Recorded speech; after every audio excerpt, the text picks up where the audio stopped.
Assalamualaikum warahmatullahi wabarakatuh. Kenalkan, kami dari kelompok 3 MK Etika Profesi kelas A1. Nah, pada kesempatan kali ini kami ingin memberikan sedikit penjelasan mengenai makalah kami yang judulnya Peretasan Website BPJS Kesehatan tahun 2021. Nah, sebelum itu izinkan kami memperkenalkan diri dulu. Ada saya sendiri, yaitu dengan Mahaban Al-Maula dengan NIM 2101753, kemudian ada Aldi Wahdana dengan NIM 210177172, kemudian ada Fajar Satria dengan NIM 210170260, dan terakhir ada Cut Angel Eriska dengan NIM 210170277. Nah, selanjutnya akan disampaikan oleh teman saya. Perkenalkan, nama saya Cut Angel Eriska dengan NIM 210170277. Nah, di sini saya akan menjelaskan sedikit mengenai peretasan website BPJS Kesehatan pada tahun 2021. Nah, di sini saya akan menjelaskan apa sih latar belakang dari kejadian tersebut. Nah, sebelumnya saya akan menjelaskan sedikit pengertian dari BPJS itu sendiri. Nah, BPJS itu merupakan suatu badan dari pemerintah yang dibentuk untuk memberikan jaminan kesehatan untuk masyarakat luas serta seluruh warga Indonesia secara bertahap.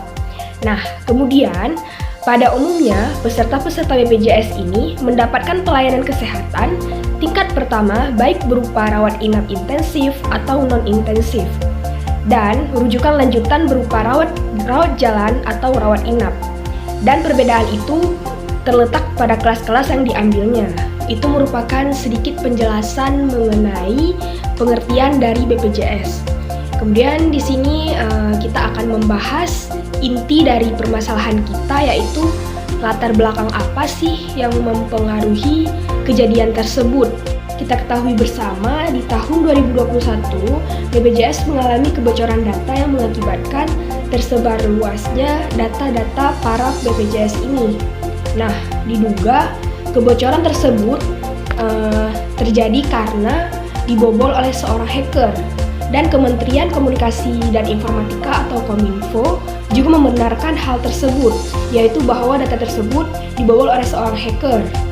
Lalu dengan kejadian tersebut menimbulkan kegelisahan dong bagi negara maupun bagi peserta BPJS ini, dikarenakan data-data tersebut merupakan data rahasia yang seharusnya itu lebih bisa dilindungi.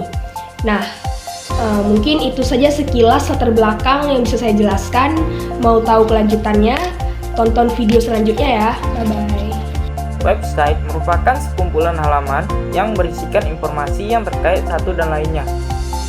Diakses melalui internet, website memberikan akses yang mudah kepada penggunanya untuk mencari sekumpulan informasi, membeli sebuah produk, atau mendapat pengalaman baru. Website memiliki fungsi yang penting seperti representasi online, e-commerce, informasi dan berita, serta edukasi dan pembelajaran. Tingkat keamanan website harus lebih dipertimbangkan. Dalam hal ini, keamanan website harus lebih ditingkatkan agar peretasan website lebih minim. Terdapat beberapa jenis keamanan website yang dapat diterapkan oleh sebuah website seperti firewall, sistem deteksi intrusi, keamanan sesi, dan keamanan database. Baiklah, saya Fajar Satria dengan NIM 210170260. Di sini saya akan membahas sebuah kasus peretasan website BPJS pada tahun 2021. Bobolnya data yang ditransaksikan oleh peretasan hacker menjadi problem hukum negara. Beberapa waktu lalu terjadi peretasan terhadap web oleh hacker, seperti yang terjadi pada lembaga BPJS pada bulan Mei 2021, yang menyebabkan bocornya data pengguna sebanyak 279 juta dan diperjualbelikan dengan harga 0,15 Bitcoin atau 87,6 juta rupiah oleh pihak yang tidak bertanggung jawab pada forum online. Bagaimana negara harus hadir dan menjadi penyelamat terhadap data-data pengguna BPJS Kesehatan yang diretas dan diperjualbelikan dan ditransaksikan. Peretasan oleh hacker data BPJS Kesehatan ini merupakan kejahatan ekonomi serius yang harus disikapi dengan alur penegakan hukum bagi pelakunya. Kejahatan ekonomi ini dalam peretasan data-data BPJS Kesehatan adalah merupakan globalisasi kejahatan yang tidak lepas dari global ekonomi yang semakin menantang ke depannya. Menurut Martiono Reksodipuso, bahwa yang dimaksud dengan kejahatan ekonomi adalah setiap perbuatan yang melanggar peraturan perundang-undangan dalam bidang kejahatan ekonomi dan bidang keuangan serta mempunyai sanksi pidana. Data BPJS Kesehatan yang dijual melalui peretasan hacker oleh bots termasuk dalam klasifikasi kejahatan ekonomi global dan atau merupakan globalisasi kejahatan ekonomi. Karena sasaran peretasan hacker pada ujungnya adalah menjual data dan menjual informasi data yang ada di data peserta BPJS Kesehatan. Ini adalah globalisasi kejahatan yang semakin canggih dan terarah dengan memanfaatkan teknologi kekinian, yakni melalui akun-akun yang mudah dibuat dan mudah juga disalahgunakan untuk kejahatan. Globalisasi kejahatan ekonomi di dalam peretasan data peserta BPJS Kesehatan adalah data kejahatan yang memerlukan kecerdikan hukum dalam meranjau pelakunya untuk bisa dijerat dengan hukum pidana. Terima kasih. Baik, saya lanjut, yaitu penyebab terjadinya peretasan offset BPJS tahun 2021. Ahli digital forensik Ruby Alawisyah mengungkapkan data yang bocor berisi data lengkap pribadi peserta BPJS Kesehatan dan Kekeluargaan. Bahkan Ruby mengatakan dapat gaji daripada peserta BPJS Kesehatan yang bocor tersebut.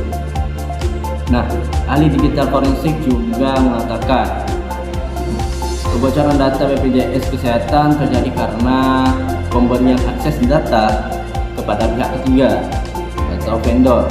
Namun, Rudy mengungkapkan pemberian akses tersebut tidak dibarengi dengan pemantauan dan audit yang ketat.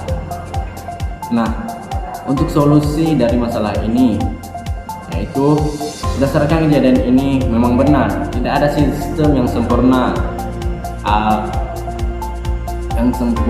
yang sepenuhnya aman dari cybercrime. Oleh karena itu, dapat disimpulkan solusi yang dibutuhkan adalah sistem yang kompatibel dan terbaik harus dioperasikan oleh orang-orang yang berkompeten, mampu, layak, dan efisien, cakap, berkualitas dalam ilmu digital forensik. Penerapan ilmu mengenai keamanan siber dan teknologi juga dibutuhkan oleh setiap sumber daya manusia, terutama dalam setiap institut pendidikan agar sedari awal dapat mencegah atau mengatasi jikalau peretasan pada data pribadi dalam gadget mereka. Untuk mendeteksi kejahatan siber dapat terjadi pada siapa saja, di mana saja, dan kapan saja pada waktu yang mungkin tidak dapat ditebak. Namun, kejahatan siber ini dapat diatasi sebijak mungkin dengan menerapkan langkah-langkah atau solusi yang telah disebutkan di atas, serta dibutuhkannya undang-undang atau hukum yang tegas bagi hacker atau peretas yang telah merugikan masyarakat maupun negara. Baik, mungkin cukup di sini saja video penjelasannya. Kami dari kelompok 3 minta maaf apabila terdapat kesalahan baik disengaja ataupun tidak. Kami akhiri, wabillahi taufiq wal hidayah. Assalamualaikum warahmatullahi wabarakatuh.